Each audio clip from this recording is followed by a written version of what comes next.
maray na banggi po sa gabos na nagdadalan ngunyan, to all our attendees or panelists, and to everyone watching on Facebook Live. Good evening to everyone.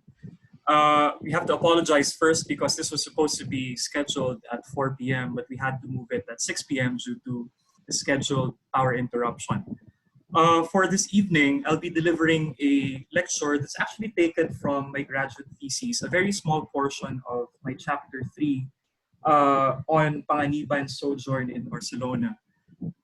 When Earl and I were discussing this lecture last week, he was actually telling me to deliver something about Panganiban. And he was telling me in jest that maybe it's best to deliver about Panganiban's death. At first, I responded in jest as well. I told him, maybe I could do a lecture on tuberculosis, the disease that killed Panganiban. To make it more timely to the COVID-19 pandemic, about diseases and sickness and how people respond, how people react or perceive these sicknesses. At first, it felt contrived. Akala namin pilit, pero with the readings that I had, I think it made a good lecture. So I hope this won't sound contrived at all to all of us tonight.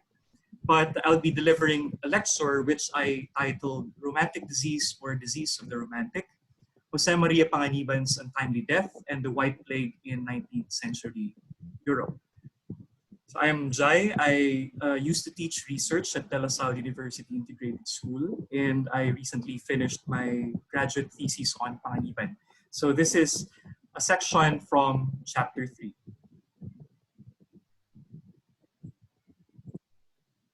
So for this evening, I have one overarching objective and 3 specific objectives. The first one is I locate Panganiban's death within the White Plague, quote-unquote White Plague, spread across Europe in the 19th century. And more importantly, against the social, cultural, as well as the scientific constructions of the disease during the said period. More specifically, I discuss significant events leading to Panganiban's death between June 1889 to August 90. He died August 19 of 1890. So this will not be a biographical lecture. I will not be talking about Panganiban from his birth until his time at UST, until the time he departed for Europe. So I'll be talking more about his time in Europe, more particularly his last year and 2 months before he died. And second, I'll be examining scientific understandings of the disease in the late 19th century, with particular emphasis on Robert Koch. Robert Koch, he's a German scientist, and Juan Luis Hor, he's a Spanish scientist as well. And then I also explain social and cultural perceptions of the disease or of the person who contracted such a disease. I explain why tuberculosis was regarded widely as a romantic disease.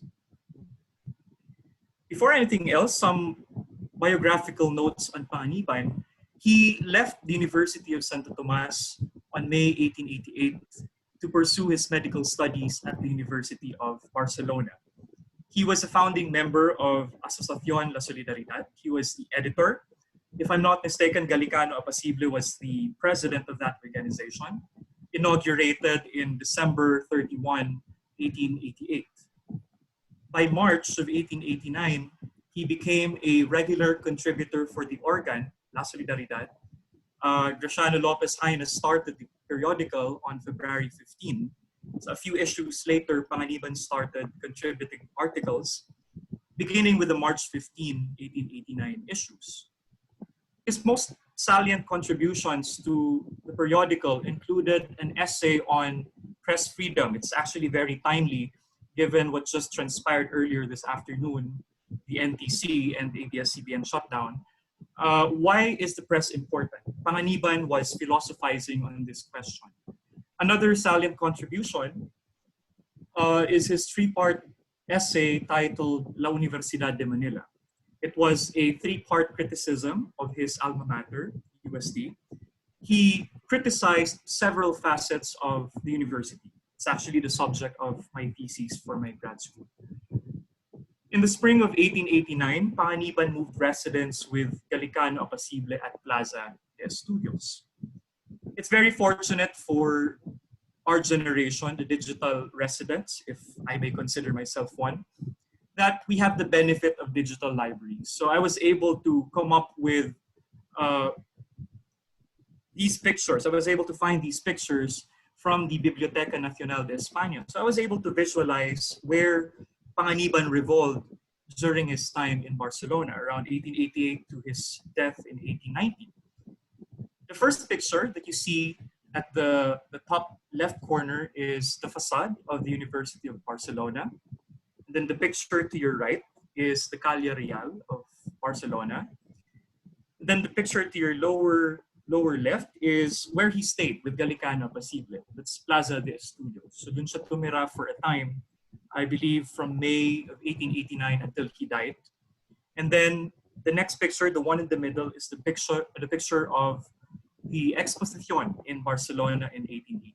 So these are very beautiful pictures of Barcelona in the late 19th century. So in case you're wondering where Panganiban's life revolved around during those times, you can imagine with the help of these pictures.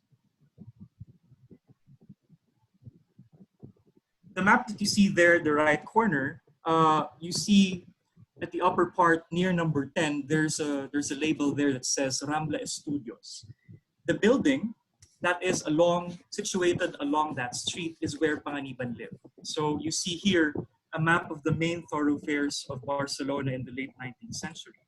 So number 10 is Rambla de Estudios, or the Plaza de Estudios. It's where he resided with Apacible from 1889 until around the time of his death in 1890.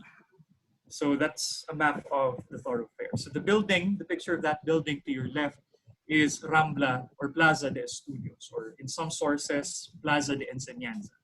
So dyan tumira si Panganiban along with Gallicano Apacible. Ponce, Jaena, and Del Pilar, they live nearby somewhere in the street called Rambla de Canaletas. So nasa unahan lang ng Rambla de los Estudios.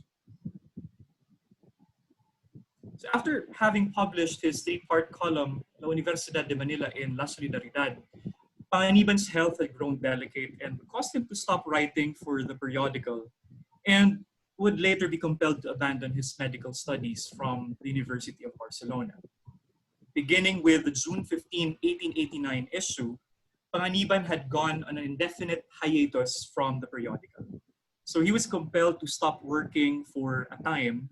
He did not actually publish any columns, any essays, or any short stories for the next 25 issues. Panganiban, yung sunod na article ni Panganiban, lalabas siya around July of 1890, about a month before his death. So titingnan natin later, ano ba yung nangyari doon sa time na yon. In June 23 of 1889, Mariano Ponce wrote Rizal a letter informing the latter of Panganiban's worsening health condition. According to Ponce, and I quote, "Panganiban is sick and therefore had to stop working." And on July 9, Ponce wrote a follow-up letter to Rizal telling the latter that it was uncertain if Panganiban can still continue writing the La Universidad de Manila columns. Bale yung La Universidad de Manila columns, pinublish po siya noong April 15, April 30, and then May 31 of La Solidaridad. So 3-part column siya, supposedly my continuation, but because Panganiban was unable to work for the periodical, he was compelled to drop the project. And if you can read my thesis later on in chapter 4, I mentioned there that Del Pilar, Ponce, and the rest would continue what Panganiban had started. So it was an interrupted campaign for educational reforms in the Philippines. So according to Ponce, furthermore, he said that Panganiban seems resentful that La Solidaridad did not mention his illness. We shall try to satisfy him, for we attribute his temper to his sickness. So this is around July 9 of 1889. May sakit na si Panganiban. And we already know that he was already experiencing some symptoms. Although during that time, hindi pa nila tinatawag na pulmonary tuberculosis. They called it phthisis, or in some cases, hemoptysis. Yung hemoptysis ay yung pagbubo ng dugo or the coughing of blood. some would call it consumption. The English writers, they call it consumption. So yung pulmonary tuberculosis na terminology, later na lang siya, late 19th century or early 20th century when it became more popular.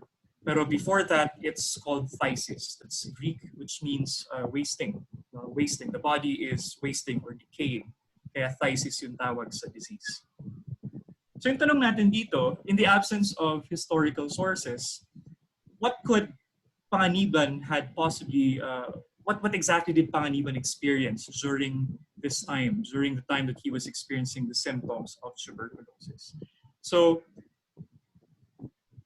tuberculosis, according to Sir Arthur Newsholme, he's an English writer, physician, he wrote a book called The Prevention of Tuberculosis. And he listed the following terms to refer to tuberculosis of the lungs. So you have phthisis or pulmonary phthisis, which I mentioned means wasting. Pulmonary tuberculosis became more popular early 20th century, and then consumption is the more popular term for the disease. Panganiban was already experiencing hemoptysis. By around July 1, Rizal told Ponce that Panganiban was experiencing coughing of blood and therefore was in a very serious illness and had to stop working.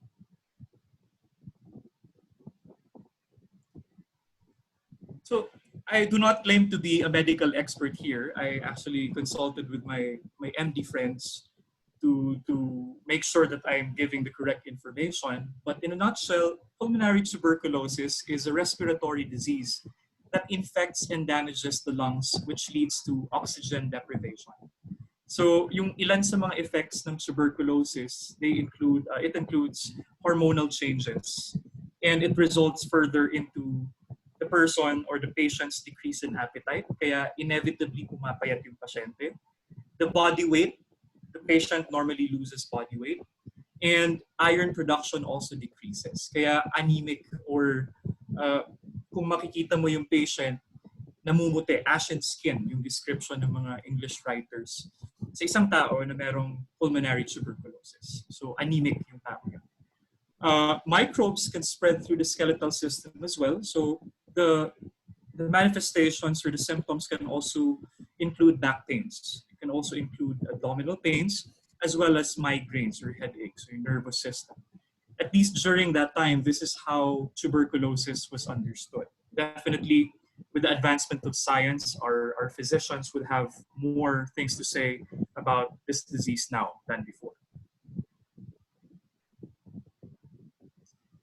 But what are the symptoms of pulmonary tuberculosis? Well, there are no sources that explicitly mention what Panganiban experienced, except the source where Rizal mentions that he was suffering from hemoptysis or from the coughing of blood.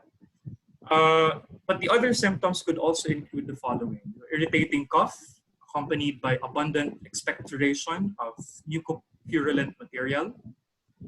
And then, of course, hectic fever and cold sweats at night. It didn't help that Panganiban was in a temperate country, so mas mahirap dahil malamig.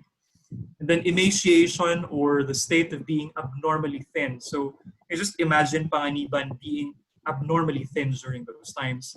And then the patient is always languid, meaning to say he suffers from weakness. Nangihina siya palagi. And to top it all off, you have the coughing of blood, hemoptysis. So normally ito yung symptoms ng pulmonary tuberculosis during, not only during that time, but also now. So this is what Rizal wrote on July 1, 1889 to Mariano Ponce. He mentions that he's very sorry to know that Panganiban is sick, and he even consulted Blumentritt, and Blumentritt said that Panganiban was suffering from hemoptysis or the coughing of blood. And Rizal furthermore said that he is a man of very good inclinations, and we will lose much if he becomes seriously ill. So this is around July 1 of 1889.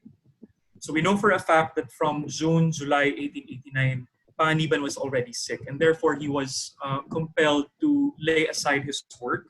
He was also compelled to lay aside his medical studies, but he continued his participation in political circles. So masama pa rin siya sa Masonic Lodge. No? He was a part of the Masonic Lodge called Revolucion, This is the Barcelona-based Masonic Lodge. So kahit may sakit na siya around September of that year, 1889, he was elevated as one of the highest ranking officials of Lodge Revolucion. So yun yung sinasabi ng sources so far. Hindi natin alam kung ano pa yung ibang nangyari. But what we can tell from the silence of the sources is that Panganiban stopped writing for La Solidaridad. And Schumacher also argues that he went on with his political activities despite his ailing condition, despite his worsening health condition. Now, we proceed to part 2 of this discussion. How do people perceive the disease during that time? Or what were the sociocultural meanings during that time of tuberculosis? Well, for starters, it was seen or regarded by people in the 19th century as, quote, a romantic disease. So how could a disease as bad as tuberculosis perceived as romantic? So may sinite akong examples dito. Titingnan natin kung ano ba yung pananaw or punto de vista ng ilang manunulat or ng ilang novelista, ng ilang mga manunulat tungkol sa tuberculosis. Of course, we should not judge this according to the categories who were present kasi it will sound laughable to us now, but during that time, this is how they perceived it. And we should not look at the past through the lenses of our present. So let's try to have a presupposition-less mindset when we listen to these things from writers. So according to this slide, phthisis was often associated with romanticism. So if you're familiar with romanticism, it's a movement that was a reaction to the violences, to the over-rationality, over-scientific period of modernity. So it's an alternative way of viewing reality or life. So instead of emphasizing purpose, you take a look at passion instead, or intuition. Instead of emphasizing reason, you emphasize emotion in place of reason. So in a nutshell, that's what romanticism is about. So it was a reaction to modernity. It was a reaction to the rationality and how everything was just simply expressed in scientific terms. So romanticism ito. So yung phthisis or yung tuberculosis, it came to be the object of poems, novels, short stories, paintings, operas, etc., written of course by romantics. And if you will see here in the same slide, Edgar Allan Poe would say that TB or phthisis was actually the disease of an easy, beautiful death. It's a disease of an easy, beautiful death. So if there's a perfect way to die, if there's a most beautiful way to die, it's to die in the hands of tuberculosis, at least according to Edgar Allan Poe. According to Susan Sontag, she also associated the disease with poverty and deprivation. Later, we will see that Panganiban experienced both in Barcelona. So, tinigil kasi yung sustento kay Panganiban, yung allowance niya, yung pension niya. So he was not able to consult a doctor. He was not able to travel. He was not able to buy whatever medicine was needed, if there was even any medicine during that time. So Susan Sontag was quick to say that this disease was associated with poverty and deprivation as well. So this is an example of a poem written by a romantic. So si John Keats, he's a romantic poet, and he also died of tuberculosis when he was 25.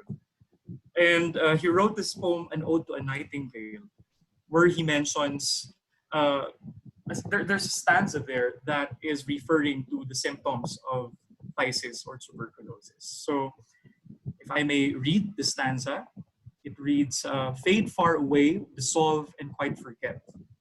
What thou among the leaves hast never known, the weariness, the fever, and the fret, here where men sit and hear each other groan. Where palsy shakes a few sad last gray hairs, where youth grows pale and spectre thin and dies. Where but to think is to be beautiful, is to be full of sorrow, and lead an eye despairs, where beauty cannot keep her lustrous eyes, or new love pine at them beyond tomorrow. So ito yung kanyang allusion dun sa thesis, this stanza right here in his poem, An Ode to a Nightingale. I think he wrote this 1819 or 1820, about 5 years before he died, a few years before he died. Another example is an excerpt from a short story written by Edgar Allan Poe. And he mentions here uh, the term consumption, which refers to tuberculosis. And the quote reads, "The beautiful Lady Mary, how could she die? And of consumption. But it is a path I have prayed to follow. I wish all I love to perish in that gentle disease. How glorious to depart in the heyday of the young blood, the heart of all passion, the imagination all fire, amid the remembrances of happier days. In the fall of the year, and so be buried up forever in the gorgeous autumnal leaves." Edgar Allan Poe compared Thysis to the season of autumn. It's like the human person experiencing the season of autumn. Kasi bakit? Ano ba nangyayari sa autumn? Taglagas to, di ba? Naglalagas ng dahon yung mga punong kahoy. In the same way, naglalagas din yung human person. The person is wasting and awaiting his or her death. So it's widely regarded as a romantic disease because people think it's the most beautiful way to die. People think you can plan the next few months or years of your life before you die. It's a prolonged battle against the disease. But in the latter part of the 19th century, the disease will come to have a different meaning. And this is a departure from the romantic meaning of the disease. It says here, James Copeland, a Scottish physician, he associated tuberculosis with moral degradation, thought to be caused by the modern social order and the urbane life. So kasama dyan yung alcoholism, yung mga manginginom ng 19th century, promiscuity, dalliances, among other deviations from what he called, quote, culturally accepted lifestyles. So it's funny that I was able to come across this one because Panganiban, during his time in Barcelona, was actually involved in a scandal. And not too many biographers of the propagandist will be comfortable or willing to share this. I wrote in my thesis, chapter 3, that Panganiban's last few months in Barcelona was mired in scandal. So on June 24, 1890, an apprehensive Mariano Ponce wrote to Rizal about the trouble Panganiban has gotten himself into. He had been having an affair with a married Spanish woman and had been caught, according to Panganiban. He committed a very serious error of giving to the woman papers pertaining to his studies and of writing her an indiscreet letter, which the husband soon found in his wife's keeping. For a time, Panganiban went hiding at Canon's house at San Gervasio until one Saturday evening he was caught strolling at the Plaza de Catalunya by the husband accompanied by a friend and gave Panganiban a serious beating.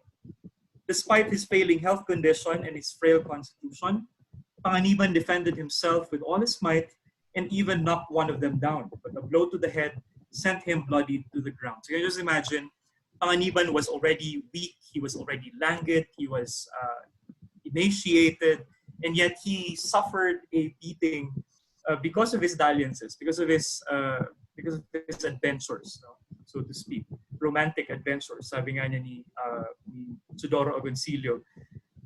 Nakakatawa man isipin, pero yung kanyang moniker, if I may call it that, yung El Vengador del Honor Filipino, the Avenger of Filipino Honor, taon-taon pinapaskil yan sa Central 1 during the birth anniversary of Panganiban.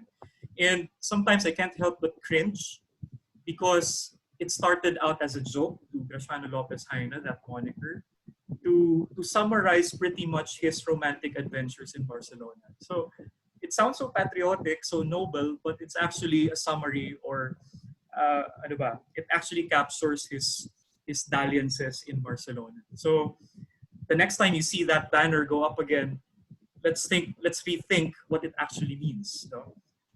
El Vengador del Honor Filipino, the Avenger of Filipino Honor. Diba? Ang ganda pakinggan. Pero kapag inaral natin kung ano yung konteksto ng phrase na yon nung sinabi niya kay Lopez Haina, it actually means something else. No? And Teodoro Agoncillo, writing in 1974, he said that might have just been the summary, or the it might have captured what Panganiban did in Barcelona during his last year. So yung kanyang mga adventures, romantic adventures.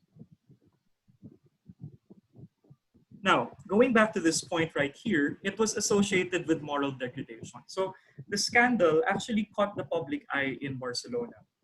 And the recklessness of Panganiban and his indiscretion elicited speculations among the people, attributing his demise to the vices, quote unquote, the vices in which he had indulged in the last days of his life. This is Lopez Haina writing in 1891. And then Lopez Haina, Panganiban's confidant, was quick to come to his defense and dispel these accusations in an August 31, 1891 article in La Solidaridad.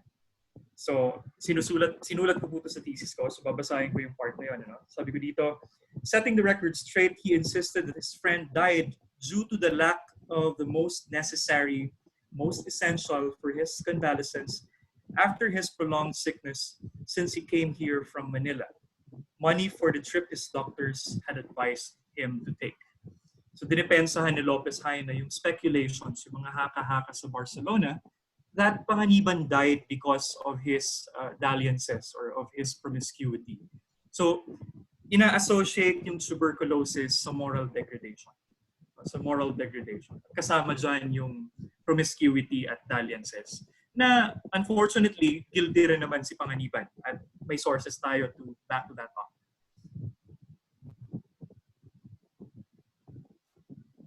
Now, in spite of those sociocultural meanings, or maybe because of these unscientific meanings, the late 19th century saw the scientific advancements and understandings, or in understanding the disease. So in 1882, a German scientist, Robert Koch, discovered the tubercle bacillus as the etiologic agent responsible for TB or phthisis. So, yung etiologic agent, pag sinabing etiology, gusto sabihin, in layman's terms, ito yung cause ng isang disease, etiology. The etiologic agent responsible for TB was tubercle bacillus. And therefore, his findings mentioned that tuberculosis is bacterial, a bacterial disease. So he presented his findings at the Physiological Society of Berlin on March 24, 1882.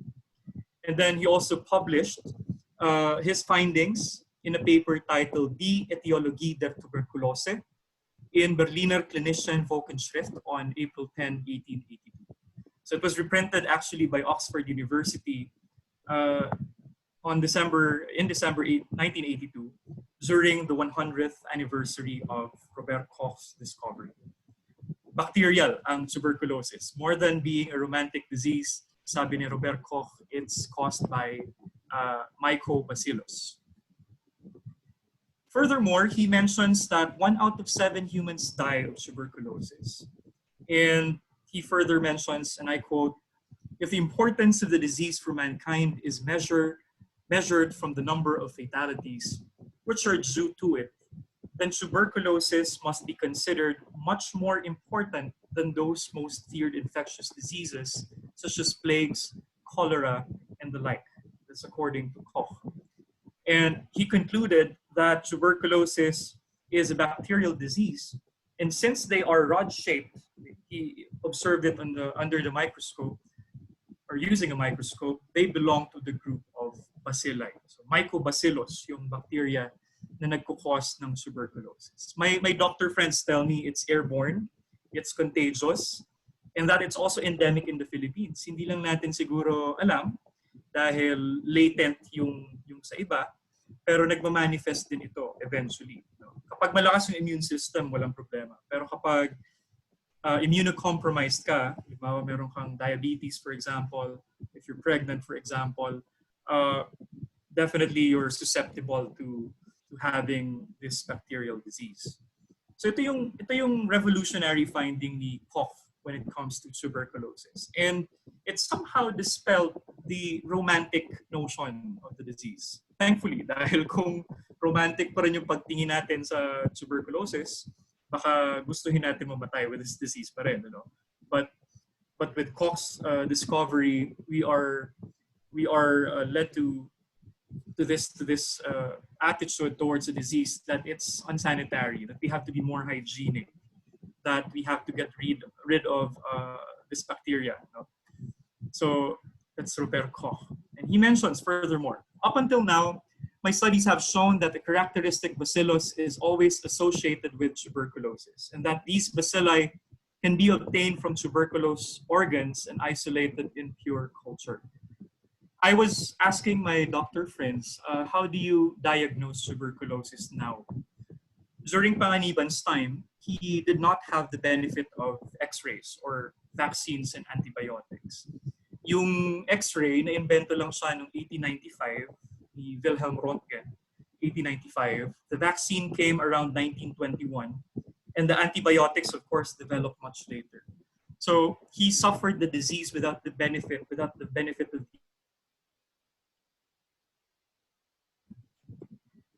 Koch concluded that all of these facts taken together led to the conclusion that the bacilli, which are present in the tuberculous substances, not only accompany the tuberculosis process, but are the cause of it.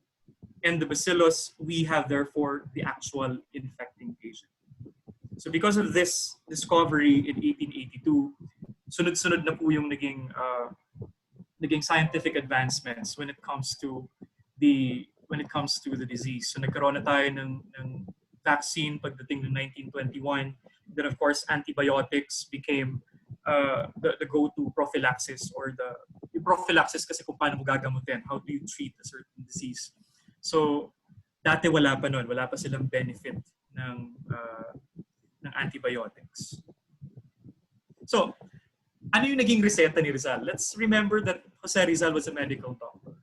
So in the absence of antibiotics, this was the prescription of Rizal to Panganiban, which he told to Ponce on July 1, 1889. He said, "Therefore, I would tell him to lay aside now all his work, take arsenic in very small doses, and take baths in the sea."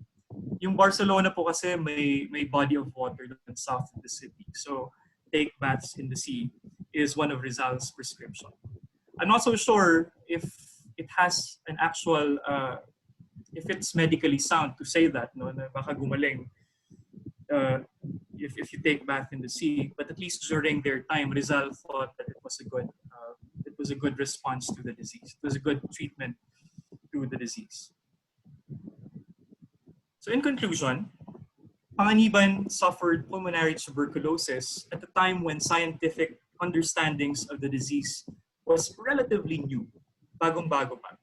He did not have the benefit of x-rays for diagnosis, antibiotics for prophylaxis, and vaccines. Yung x-ray, yan yung go-to method ng mga doctors nun for its diagnosis. But for now, my doctor friends tell me na sputum, no? So Duraka, ecoculture bacteria, that's how they do diagnosis now. But during that time, the doctors, they rely on x-rays. Then antibiotics were developed later on. It was also seen as the disease of the promiscuous. So nasabi ko kanina na moral degradation din yung pananaw ng mga tao kapag may tuberculosis yung isang pasyente. No? So Panganiban was actually guilty of that because he was involved in a scandal in 1890, sorry. And I'm not so sure if may correlation ba, may causation ba. But it was at least how people perceived it in the late 19th century. And finally, Panganiban may have suffered the disease, but the physical beating that he got sometime June 1890, might have exacerbated his already worsening condition, and in my opinion, might have accelerated his death. So that's all for me tonight. Thank you very much for your attention. If you have any questions, please just direct it to the panel and Earl will convey it to me. Maraming salamat po.